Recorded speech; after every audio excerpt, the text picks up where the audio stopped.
বিশ্বে স্তন ক্যান্সারে আক্রান্ত প্রতি ৮ জনের একজন। শুধু নারী নয়, এর শিকার হচ্ছেন পুরুষও। বিশ্ব স্বাস্থ্য সংস্থার গবেষণা বলছে ২০২২ সালে বিশ্বে এতে আক্রান্তের সংখ্যা ২২ লাখের বেশি। মৃত্যু হয়েছে প্রায় ৭ লাখের। এর মধ্যে দেশে আক্রান্ত ১৩,০০০, মৃত্যু ৬,৭৮৩ জনের।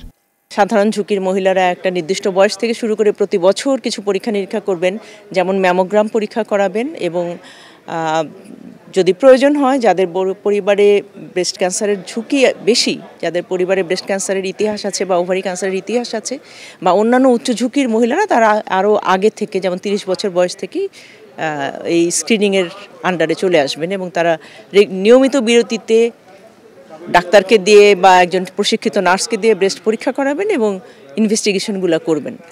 চিকিৎসকেরা বলছেন বয়স বাড়ার সাথে সাথে বাড়ে এর ঝুঁকি, তবে শুরুতেই চিকিৎসা নিলে এর পুরোপুরি নিরাময় সম্ভব। মহিলাদের বেশিরভাগই হচ্ছে গিয়ে একটু অ্যাডভান্সড স্টেজে বা বেশ যখন ক্যান্সারটা ছড়িয়ে পড়ে তখন ডিটেকশন হয়।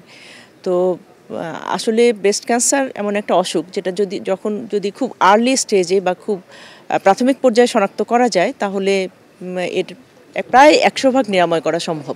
আমাদের উপজেলা পর্যায়ে যারা ডাক্তার তাদেরকেও প্রশিক্ষণ দেওয়া দরকার, নার্সদেরকে প্রশিক্ষণ দেওয়া দরকার, যাতে এই বিষয়ে যারা অন্য সমস্যার জন্য আসে তাদেরকে সচেতন করা যায়। বাংলাদেশে বেশিরভাগ মানুষের মাঝখানে যে ইনফরমেশনটা আছে যে ব্রেস্ট ক্যান্সার হলেই ব্রেস্ট ফেলে দিতে হবে, তো এই কনসেপ্টটাই তো চেঞ্জ করতে হবে আগে। বার্ন ইনস্টিটিউটের সচেতনতা দিবসের আয়োজনে যোগ দিয়ে ক্যান্সার চিকিৎসায় ৩৬৩ কোটি টাকায় ৬টি লিনাক মেশিন কেনার উদ্যোগের কথা জানান স্বাস্থ্য উপদেষ্টা। তুলে ধরেন কাজ এগিয়ে নিতে আমলাতান্ত্রিক জটিলতার কথা। আমাদের যন্ত্রপাতির যথেষ্ট অভাব আছে। মিনিস্ট্রির যে ব্যুরোক্রেসি, অধিদপ্তরের যে ব্যুরোক্রেসি, এগুলোকে যদি আমরা পার হতে না পারি, সত্যি সত্যি আমাদের দেশের জনগণের জন্য দুর্ভোগ আছে। একটা ফাইল, আমি নাম বলছি না, এক জায়গায় বসেছিল ১ মাস ১০ দিন, যার জন্য আমাদেরকে খেসারত দিতে হচ্ছে। তো এইগুলোকে পানিশেবল করা যায় না। এমন দুর্ভাগ্য, যারা অপরাধ করে তাকে পানিশমেন্ট দেওয়া যায় না। পানিশমেন্ট দিলে আবার কিছুদিন পরে সে আবার ঘুরে ফিরে চলে আসে। অদ্ভুত একটা চক্রের মধ্যে আমরা আছি।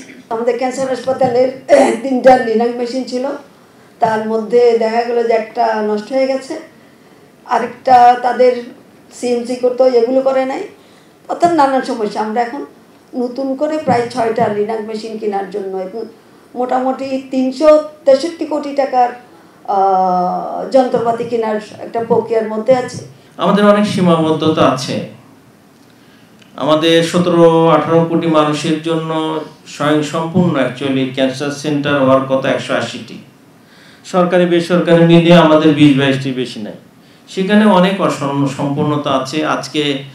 আজকে মেশিন ঠিক থাকে তো অন্য মেশিন ঠিক থাকে না।